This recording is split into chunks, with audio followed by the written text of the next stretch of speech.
Assalamualaikum warahmatullahi wabarakatuh. Perkenalkan, nama saya Nurhalimah Febriani, NIM 230513490 dari kelas Manajemen Dakwah C. Baiklah, di sini saya akan menjelaskan makalah yang telah saya kerjakan yang berjudul Menyusun Organisasi Pelatihan Dakwah yang Profesional. Yang pertama adalah tentang konsep dasar dakwah. Dakwah adalah mendorong manusia untuk berbuat kebijakan dan mengikuti petunjuk atau agama, menyuruh mereka kepada kebaikan, mencegah mereka dari perbuatan mungkar agar memperoleh kebaikan dunia dan akhirat. Definisi menekankan bahwa dakwah tidak hanya sekedar menyampaikan ajaran Islam, tetapi juga mengajak dan memotivasi manusia untuk mengamalkan ajaran tersebut dalam kehidupan sehari-hari. Al-Quran sebagai sumber utama ajaran Islam telah menegaskan kewajiban dakwah bagi setiap muslim sebagai firman Allah Subhanahu wa taala surat Ali Imran ayat 104, dan hendaklah di antara kamu ada segolongan orang yang menyeru kepada kebajikan, penyuluh atau perbuatan yang ma'ruf, dan mencegah dari yang mungkar. Dan mereka itulah orang-orang yang beruntung. Ada unsur pokok dakwah, yaitu yang pertama dai, mad'u, mada, wasilah, thariqah, dan asar. Dai adalah orang yang melakukan aktivitas dakwah. Mad'u sasaran atau penerima dakwah. Mada'a pesan atau materi disampaikan dalam dakwah. Wasilah sarana atau alat yang digunakan untuk menyampaikan dakwah. Thariqah cara atau pendekatan yang digunakan dalam aktivitas dakwah. Asar dampak atau hasil yang ditimbulkan dari aktivitas dakwah. Dalam pengembangan dakwah telah mengalami informasi baik dari segi pendekatan, metode, dan maupun sarana yang digunakan. Dari dakwah bil al-lisan atau melalui ucapan, bil al-hal melalui perbuatan, hingga bil al-qalam melalui tulisan. Yang B, pelatihan dakwah. Pelatihan dakwah adalah serangkai aktivitas dirancang untuk meningkatkan pengetahuan, keterampilan, dan sikap para dai dalam melaksanakan tugas dakwah. Pelatihan dakwah menjadi salah satu solusi strategis untuk menjawab tantangan dakwah kontemporer yang semakin konflik dalam dinamis. Pelatihan dakwah adalah proses pembelajaran yang dirancang untuk membantu para dai dalam meningkatkan kemampuan mereka dalam melaksanakan aktivitas dakwah. Pelatihan dakwah tidak hanya fokus pada pengembangan pengetahuan agama, tetapi juga mencakup pengetahuan keterampilan komunikasi, pemahaman psikologi massa, penguasaan teknologi informasi, dan kemampuan manajerial. Pelatihan dakwah memiliki beberapa tujuan utama, yaitu yang pertama, meningkatkan pemahaman dan pengetahuan dai tentang ajaran Islam secara komprehensif. Yang kedua, mengembangkan keterampilan dai dalam menyampaikan pesan dakwah secara efektif. Yang ketiga, membekali dai dengan memaham tentang karakter mad'u dan material pendekatan yang tepat. Pelatihan dakwah dilakukan sebagai bentuk seperti pelatihan khutbah, pelatihan menulis artikel keagamaan, pelatihan manajemen masjid, pelatihan konseling Islam, pelatihan dakwah media sosial, dan sebagainya. Variasi bentuk pelatihan ini sesuai dengan kebutuhan dan tantangan yang dakwah yang dihadapi. Pelatihan dakwah menjadi semakin penting dan strategi. Hal ini disebabkan ada beberapa faktor, yaitu permasalahan umat yang semakin beragam dan membutuhkan solusi yang komprehensif. Yang kedua, perkembangan teknologi informasi yang mengubah pola komunikasi dan interaksi sosial. Yang ketiga, dinamika sosial atau dinamika sosial budaya yang mempengaruhi persip dan sikap masyarakat terhadap ajaran agama. Yang C, organisasi dalam persip Islam. Islam memandang organisasi sebagai sarana untuk mewujudkan tujuan bersama melalui kerjasama dan koordinasi yang baik. Konsep organisasi dalam Islam didasarkan pada prinsip-prinsip Al-Quran dan Sunnah yang menekankan pentingnya persatuan, kerjasama, dan teraturan dalam segala aspek kehidupan. Organisasi perseptif Islam memiliki kerangka konseptual dan nilai-nilai fundamental yang berakal dari ajaran Al-Quran dan Sunnah. Islam memandang organisasi tidak hanya sebagai alat untuk mencapai tujuan duniawi, tetapi juga sebagai sarana ibadah dan manifestasi tanggung jawab manusia sebagai khalifah di muka bumi. Yang D, prinsip profesionalitas dalam organisasi dakwah. Proporsionalitas dalam organisasi dakwah mengacu pada keseimbangan dan keselaraan antara berbagai komponen organisasi untuk mencapai tujuan dakwah secara efektif dan efisien.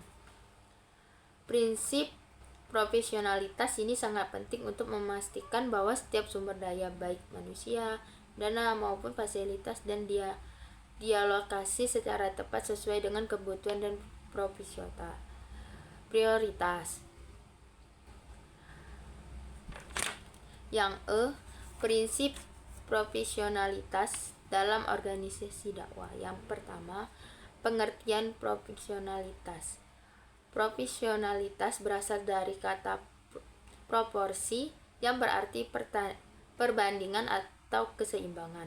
Dalam konteks organisasi, proporsionalitas merujuk pada keseimbangan dan keselaraan antara berbagai komponen dan aspek organisasi.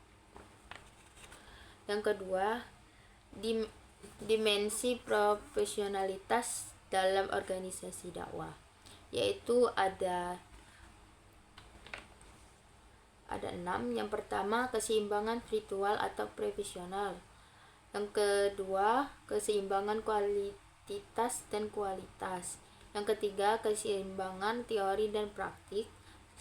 Yang keempat, keseimbangan tradisi dan inovasi. Yang kelima, keseimbangan sentralisasi dan desentralisasi. Yang keenam, keseimbangan jangka pendek dan jangka panjang. Yang ketiga, prinsip profesionalitas dalam organisasi dakwah, yaitu ada 4. Untuk mencapai profesionalitas dalam organisasi dakwah, beberapa prinsip, yaitu prinsip tauhid, prinsip tawazun atau keseimbangan, prinsip maslahat, prinsip tahwahul atau transformasi, prinsip yura atau musyawarah, prinsip ihsan atau keunggulan, prinsip tadarus atau berhadap.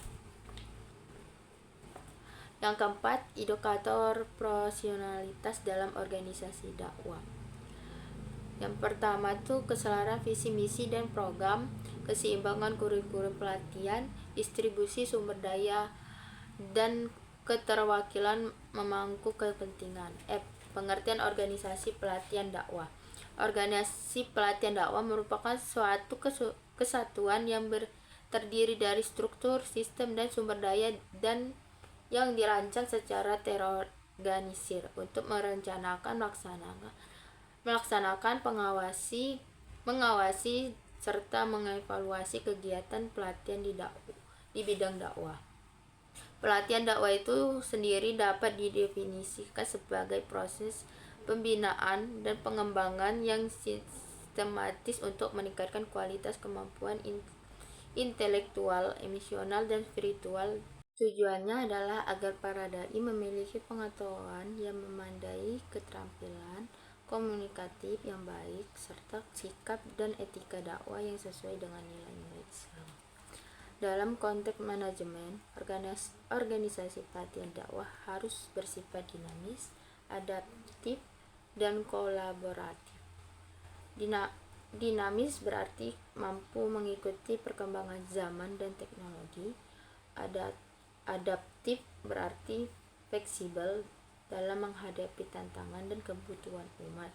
Sedangkan kolaboratif berarti melibatkan berbagai pihak, baik internal maupun eksternal, untuk mendukung keberlangsungan dan keberhasilan pelatihan dakwah.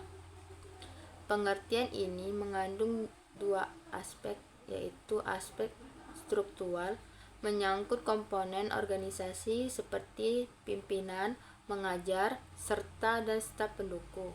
Yang kedua, aspek fungsional, meliputi seluruh aktivitas yang dilakukan oleh organisasi pelatihan dakwah melalui perencanaan kurikulum, seleksi peserta, pelaksanaan pelatihan hingga evaluasi dan tindak lanjut.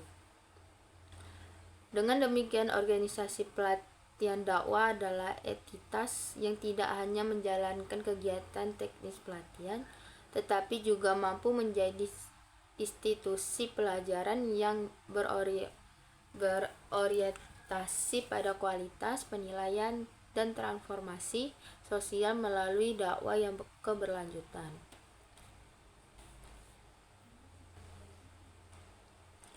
Tujuan dan fungsi organisasi pelatihan dakwah yaitu 1. Meningkatkan kapabilitas dai. Yang kedua, standarisasi metode dakwah. Yang ketiga, pembinaan karakter Islami. Fungsinya yaitu ada 3. Yang pertama, fungsi edukatif. Yang kedua, fungsi pembinaan. Yang ketiga, fungsi riset atau pengembangan. Fungsi edukatif yang pertama, memberikan workshop teknik komunikasi dan menyampaikan dakwah. Fungsi pembinaan yaitu memberi evaluasi dan umpan balik terhadap praktik dakwah. Yang ketiga, fungsi riset atau pengembangan, melakukan penelitian tentang metodologi dakwah dan efektif. Ada prinsip-prinsip pelatihan dakwah yaitu profesionalisme. Dalam konteks organisasi dakwah mengacu pada pengelolaan kegiatan dakwah dengan standar kualitas tinggi dan kompetensi yang memadai. Yang kedua, efisien dan efektivitas. Efisien berkait dengan menggunakan sumber daya secara optimal, sementara efektivitas fokus pada pencapaian dan tujuan dakwah. Yang ketiga, transparansi dan akuntabilitas. Prinsip ini berkait dengan keterbukaan dan bertanggungjawaban dalam pengelolaan organisasi dakwah. Yang keempat, keterbukaan dan partisipatif, menekan pada inklusi dan pelibatan berbagai pihak dalam aktivitas. Ada tantangan pelatihan dakwah yaitu keterbatasan dana, ketersediaan narasumber, yang ketiga partisipasi peserta.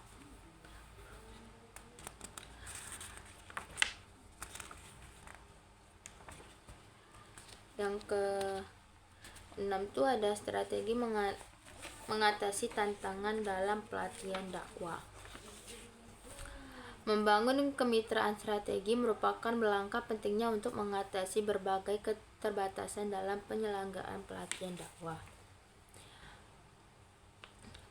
Yang kedua, pemanfaatan teknologi dakwah.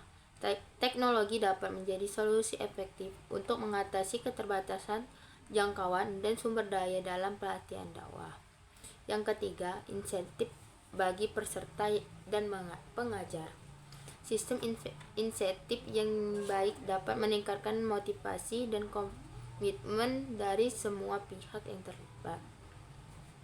Yang keempat, sistem evaluasi keberlanjutan. Sistem evaluasi keberlanjutan adalah mekanisme yang komprehensif untuk mengukur dan meningkatkan aktivitas program pelatihan dakwah secara keseimbangan. Sistem evaluasi keberlanjutan ini memastikan bahwa program pelatihan dakwah tidak berhenti pada kegiatan formal semata, tetapi benar-benar berdampak pada peningkatan kualitas dakwah dan perubahan positif di masyarakat. Begitu saja yang saya bisa sampaikan. Apabila ada kesalahan, saya mohon maaf. Kepada Allah saya mohon ampun. Wa taufiq wal hidayah. Wassalamualaikum warahmatullahi wabarakatuh.